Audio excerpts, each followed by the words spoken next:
Hi എല്ലാവർക്കും നമസ്കാരം. നമുക്ക് ചെമ്പഴന്തൽ പൂവിലെ സച്ചിയുടെയും രേവതിയുടെയും നാളത്തെ നല്ലൊരു കഥ കേൾക്കാം. എല്ലാ ദിവസവും ഉച്ചയ്ക്ക് തന്നെ ചാനലിലൂടെ വീഡിയോ അപ്ലോഡ് ചെയ്യുന്നതാണ്. എൻ്റെ ചാനൽ ആദ്യമായി കാണുന്നവരാണെങ്കിൽ ഒന്ന് സബ്സ്ക്രൈബ് ചെയ്ത് സപ്പോർട്ട് ചെയ്യണേ. വീഡിയോ ഇഷ്ടപ്പെടുവാണെങ്കിൽ ലൈക്ക് ചെയ്യണേ, കമൻറ്റ് ചെയ്യണേ. അങ്ങനെ വർഷയുടെയും ശ്രീകാന്തിൻ്റെയും ഫസ്റ്റ് വെഡിങ് ആനിവേഴ്സറി നല്ല ഗ്രാൻഡായിട്ടൊക്കെ നടന്നു. എല്ലാവരും ഫംഗ്ഷനും കഴിഞ്ഞ് വീട്ടിലോട്ട് വരികയാണ്.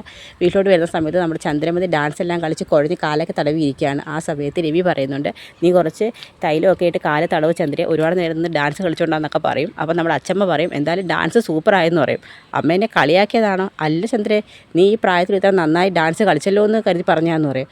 ഓ അങ്ങനെ. അതിനുശേഷം നമ്മുടെ രേവതി സച്ചി അങ്ങോട്ട് വരികയാണ്. ആ സമയത്ത് വർഷയും ശ്രീകാന്തും ചേർന്ന് രേവതിക്കൊരു സ്മാർട്ട് ഫോൺ സമ്മാനമായിട്ട് കൊടുക്കുന്നുണ്ട്. ഇത് കാണുന്ന ചന്ദ്രമതി പറയും, ഇവൾക്ക് എന്തിനാ ഇപ്പോൾ ഫോൺ സമ്മാനമായിട്ട് കൊടുത്തേന്ന് ചോദിക്കും. ഇവളെന്തോ പൂ വളക്കുന്നത് ഫോൺ കൊണ്ടാണോ എന്ന് പറയും. ആൻറ്റി, രേവതി ചേച്ചിയുടെ മനസ്സ് നല്ലതാണ്. ചേച്ചിയുടെ നല്ല മനസ്സിനെ ചേച്ചിക്ക് ഡയമണ്ട് നെക്ലസ് കൊടുത്താലും അത്ര കൂടുതലൊന്നും അല്ലെന്ന് പറയും. ഇത് കേൾക്കുന്ന ചന്ദ്രയ്ക്ക് പിന്നെ മറുപടി ഒന്നും പറയാൻ പറ്റത്തില്ല. അപ്പോഴത്തേക്കും നമ്മുടെ ശ്രുതിയും പറയും, കണ്ടില്ലേ, ഒരു ബൊക്കെ കൊടുത്തിട്ട് അവൾക്ക് സ്മാർട്ട് ഫോൺ സമ്മാനമായിട്ട് കിട്ടി. നമ്മൾ അവർക്ക് ഗോൾഡ് റിംഗ് കൊടുത്തിട്ട് നമുക്ക് ജസ്റ്റ് താങ്ക്സ് മാത്രം. എന്ത് പറയാനാ ശ്രുതി, നമുക്ക് അവരെ പോലെ നല്ലവരായിട്ട് അഭിനയിക്കാനൊന്നും കഴിയത്തില്ലല്ലോ. അത് ശരിയാണ്. അങ്ങനെ എല്ലാവരും അങ്ങ് പോവുകയാണ്. അതിനുശേഷം രാത്രിയിൽ ലക്ഷ്മിയമ്മയും ശരത്തും ഒക്കെ ഫുഡ് കഴിക്കുകയായിരിക്കുകയാണ്. ആ സമയത്ത് നമ്മുടെ ദേവുവിന് ഒരാളുമായിട്ട് ചെറിയൊരു ലവ് അഫെയർ ഉണ്ടായിട്ടുണ്ട്. അങ്ങനെ അയാളോട്ട് ഫോൺ ചെയ്യുകയാണ്. അങ്ങനെ ലക്ഷ്മിയമ്മ ഫുഡ് കഴിക്കാൻ വിളിക്കുമ്പോൾ വന്ന് കഴിയും. എന്താ മോളെ നീ ഇത്ര താമസിക്കുന്നത് ഫോൺ ചെയ്ത് കഴിയുമ്പോൾ? അത് അമ്മയെ ഓഫീസിൽ ഒരു സ്റ്റാഫ് വിളിച്ചതാണ്, അവൾക്ക് നാളെ വരാൻ പറ്റത്തില്ല, അവളുടെ ഡ്യൂട്ടി കൂടി ഞാൻ ചെയ്യണമെന്ന് പറഞ്ഞ് വിളിച്ചതെന്ന് പറയും. അപ്പം നമ്മുടെ ശരത്ത് ചോദിക്കും, നിങ്ങളെന്താ ഇന്ന് വെഡിങ് ആനിവേഴ്സറിക്ക് പോവാഞ്ഞെന്ന് പറയും. അത് ചേച്ചി വിളിച്ച് പറഞ്ഞു ചെല്ലണ്ടെന്ന്. അതെന്ത് പറ്റി? അത് ശരിയാ, അങ്ങോട്ട് ചെന്ന് കഴിഞ്ഞ് കഴിഞ്ഞാൽ ചേച്ചിയുടെ അമ്മായിമ്മ എന്തെങ്കിലും പറഞ്ഞ് നിങ്ങളെ വിഷമിപ്പിക്കുമെന്ന് ചേച്ചിക്ക് അറിയാം, അതുകൊണ്ടായിരിക്കും നിങ്ങളോട് വരണ്ടെന്ന് പറഞ്ഞതെന്ന് പറയും. അല്ലെങ്കിലും വെഡിങ് ആനിവേഴ്സറിയിലൊക്കെ എന്തിരിക്കുന്നു, നല്ലോണം അവർ ജീവിക്കുന്നില്ലെന്ന് പറയും. നിനക്ക് അവരോട് ഇച്ചിരി സ്നേഹം കാണും, നീ എല്ലായിരുന്നു അവരുടെ സ്നേഹത്തിൻ്റെ ഹംസമെന്ന് പറയും. അതിലൊന്നും വലിയ കാര്യമില്ല ശരത്തെ, എന്തായാലും സ്നേഹിച്ച് വിവാഹം കഴിച്ചാലും നല്ല രീതിയിൽ ജീവിക്കുന്നുണ്ടല്ലോ, അത് തന്നെ ഏറ്റവും വലിയ കാര്യം എന്ന് പറയും. എന്താ നിനക്ക് അങ്ങനെ എങ്ങാനും ജീവിക്കണമെന്ന് തോന്നുന്നുണ്ടോ? നീ എന്താ മോനെ പറയുന്നത്? നമ്മുടെ ദൈവം ഇല്ലേ, അവൾ അങ്ങനെ ഇതുവരെയ്ക്കും നമ്മളെ ആരെയും വിഷമിപ്പിക്കുന്ന എന്തെങ്കിലും തീരുമാനം അവൾ എടുത്തിട്ടുണ്ടോ? അവൾ അമ്മയും ചേച്ചിയൊക്കെ പറയുന്ന ആളെ മാത്രമേ വിവാഹം കഴിക്കൂ, അല്ലേ മോളെ എന്ന് പറയും. അപ്പോൾ നമ്മുടെ ദൈവനൊരു ടെൻഷൻ കണക്ക് വരും. ദൈവന് ഓൾറെഡി ഒരാളുടെ ഇഷ്ടത്തിലാണല്ലോ. അപ്പോൾ അങ്ങനെ ആ സംസാരം അവിടെ കഴിയുകയാണ്. അതിനുശേഷം ദേവു രാവിലെ ഹോസ്പിറ്റലിൽ വരികയാണ്. അപ്പോൾ ദേവുവിൻ്റെ ആ ഒരു ഇഷ്ടം തോന്നിയ ആളുടെ ഒരു കാര്യമാണ് നമ്മളെ സീൻ കാണിക്കുന്നത്. അപ്പോൾ ദേവു രാവിലെ ഹോസ്പിറ്റലിൽ ഡ്യൂട്ടിക്ക് വരുന്ന സമയത്ത് ഒരു അമ്മയും മോൻ ട്രാഫിക് പോലീസാണ്, അമ്മയും മോനും കൂടി ഹോസ്പിറ്റലിലോട്ട് വരുന്നുണ്ട്. അങ്ങനെ അമ്മയെ ചെക്കപ്പിന് ഡോക്ടറെ കാണിക്കാനായിട്ട് കയറുന്നുണ്ട്, ഡോക്ടർ റൂമിലോട്ട് കയറുന്നുണ്ട്. അപ്പോൾ അമ്മയെ ചെക്കപ്പ് എല്ലാം കഴിഞ്ഞ് റിസൾട്ട് കിട്ടി. ആ റിസൾട്ടും കൊണ്ട് വരുന്ന സമയത്ത് പറയും, അമ്മയ്ക്ക് ഇച്ചിരി സീരിയസ് ആണ്, ഇവിടെ അഡ്മിറ്റ് ചെയ്യണമെന്ന് പറയും. അപ്പോൾ അയാൾ പറയും, അയ്യോ എനിക്ക് ഡ്യൂട്ടിക്ക് പോകണം, അമ്മയെ അഡ്മിറ്റ് ചെയ്ത് കഴിഞ്ഞാൽ ഇവിടെ ബൈസ്റ്റാൻഡായിട്ട് നിൽക്കാൻ ആരുമില്ല, ഞാനും അമ്മയും മാത്രമേ വീട്ടിലുള്ളൂ, ഞാൻ ഗവൺമെൻറ് സർവീസിലാണ് വർക്ക് ചെയ്യുന്നത്, ട്രാഫിക്കിലാണെന്നൊക്കെ പറയുന്നുണ്ട്. പറയും, നിങ്ങൾക്ക് അമ്മയാണോ വലുത് ജോലിയാണോ എന്നൊക്കെ. സാറേ, അത് ഇന്ന് മന്ത്രി വരുന്നുണ്ട്, അപ്പോൾ മിനിസ്റ്ററുടെ വരവ് സംബന്ധിച്ച് എനിക്കാണ് ഡ്യൂട്ടി കിടക്കുന്നത്, ട്രാഫിക്കൊക്കെ നിയന്ത്രിക്കേണ്ട ജോലി എനിക്കാണ്, എനിക്ക് ലീവ് എടുക്കാൻ ഒട്ടും പറ്റത്തില്ല, അതുകൊണ്ടാണ് അമ്മയുടെ കാര്യം പ്രധാനമാണ്, തൽക്കാലം മെഡിസിൻ തന്നു വിട്ട് കഴിഞ്ഞാൽ ഞാൻ അമ്മയെ നല്ല കെയർ ചെയ്തോളാമെന്ന് പറയും. അത് പറ്റത്തില്ല, ഇപ്പോഴത്തെ കണ്ടീഷനിൽ അമ്മ അഡ്മിറ്റ് ചെയ്തേ പറ്റത്തുള്ളൂ, ഹോസ്പിറ്റലിൽ കിട്ടുന്ന ഫെസിലിറ്റീസ് ഒന്നും വീട്ടിൽ നിങ്ങൾക്ക് കൊടുക്കാൻ കഴിയത്തില്ലെന്നൊക്കെ പറയും.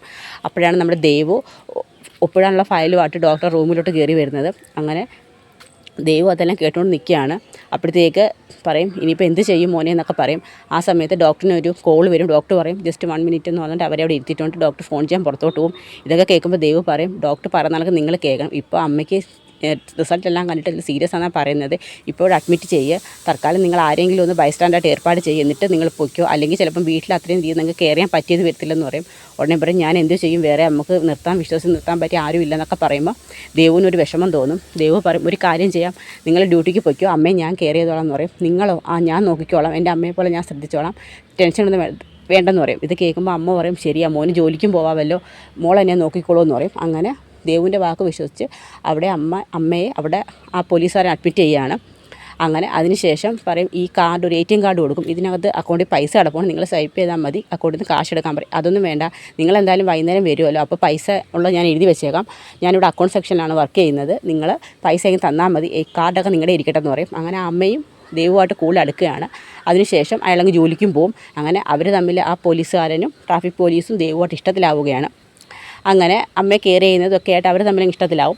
അതിനുശേഷം നമ്മുടെ സച്ചിയും രേവതിയും കൂടി റോഡിലൂടെ പോകുന്ന സമയത്താണ് കോർപ്പറേഷൻ്റെ വകയായിട്ട് ഈ റോഡിലുള്ള കടകളൊക്കെ പൊളിച്ചു മാറ്റാൻ സംബന്ധിച്ച് കുറേ പോലീസുകാർ അവിടെ നിൽക്കുന്നത്. അങ്ങനെ അതിലും ഒരു ഡ്യൂട്ടി ഈ നമ്മുടെ ദേവു ഇഷ്ടപ്പെടുന്ന ട്രാഫിക് പോലീസിനുണ്ട്. അയാളും കൂടി ചേർന്നാണ് അവിടുത്തെ കടകളെല്ലാം പൊളിച്ചു മാറ്റുന്നത്. അപ്പോൾ അവിടെ ഒരു വൃദ്ധ ദമ്പതികൾ ഇരിപ്പുണ്ട്. ഷൂവൊക്കെ തയ്ക്കുകയൊക്കെ ചെയ്യുന്ന ഒരു പാവം പിടിച്ച അച്ഛനും അമ്മയാണ്. അപ്പോൾ അവർക്ക് ആ ഷെഡ് കെട്ടിയാണ് അവരവിടെ കച്ചവടം ചെയ്യുന്നത്. അപ്പോൾ അവർക്ക് അത് പൊളിച്ചു മാറ്റി കഴിഞ്ഞാൽ വേറെ ഉപജീവന മാർഗ്ഗം വേറെ എങ്ങോട്ടും പോകാൻ കഴിയില്ല. അങ്ങനെ അവർ ആ പോലീസുകാരുടെ അടുത്തോട് ഞങ്ങളുടെ കട പൊളിച്ചു മാറ്റരുത്, ഞങ്ങൾക്ക് വേറെ സ്ഥലമൊന്നും കിട്ടിയിട്ടില്ല, ഞങ്ങൾ പതുക്കെ ഇവിടുന്ന് മാറാം എന്നൊക്കെ പറയും. ഇല്ല, ഇത് കോർപ്പറേഷൻ്റെ തീരുമാനമാണ്, നിങ്ങൾക്ക് എത്ര ദിവസം മുന്നേ വന്ന് പറഞ്ഞതാണ് എന്നൊക്കെ പറഞ്ഞുകൊണ്ട് അവർ കട പൊളിച്ചു മാറ്റും. അപ്പോഴത്തേക്ക് ആ അമ്മ എന്ന് പറയും, അയ്യോ മോനെ ചെയ്യലേ എന്ന് പറഞ്ഞ് കാലിൽ പിടിക്കും. അപ്പോഴത്തേക്ക് ആ അമ്മയെ പിടിച്ച് അയാൾ തള്ളുകയാണ്.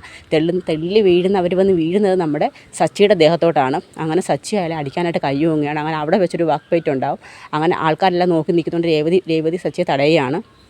അങ്ങനെ അത് കേസായി മാറുന്നുണ്ട്. അങ്ങനെ അത് പോലീസ് സ്റ്റേഷനിൽ കംപ്ലയിൻ്റ് ആവും. അങ്ങനെ സച്ചി അന്വേഷിച്ച് പോലീസുകാരൊക്കെ വീട്ടിൽ വരുന്നുണ്ട്. പക്ഷേ ഇതൊന്നും ദേവ് സ്നേഹിക്കുന്ന പോലീസുകാരാണെന്നുള്ള കാര്യം സച്ചിക്കും രേവതിക്കും അറിയത്തില്ല. അതിനുശേഷം അത് കേസായ സ്റ്റേഷനിൽ നിൽക്കണം. അങ്ങനെ സച്ചിയെ സ്റ്റേഷനിലോട്ട് വിളിപ്പിക്കുന്നുമുണ്ട്. പിന്നെ നമ്മുടെ ശരത്തിനെ ദേവിനെ കാണാനായിട്ട് രേവതി വീട്ടിലോട്ട് വരുന്നുണ്ട്. വീട്ടിലോട്ട് വരുന്ന സമയത്ത് ദേവ് പോകാനായിട്ടൊക്കെ റെഡിയാവും. ആ സമയത്ത് ലക്ഷ്മിയമ്മ ചോദിക്കും, എന്താ മോളെ നീ ഉച്ചവരെയല്ലേ നിനക്ക് ഉച്ചയ്ക്ക് ഉള്ളെന്ന്, ഉച്ചയ്ക്ക് ശേഷമല്ലേ ഉള്ളൂ, ഹാഫ് ഡേ ഡ്യൂട്ടി ഉള്ളെന്നല്ലേ പറഞ്ഞു, പിന്നെ എന്താ നീ രാവിലെ പോകുന്നത്?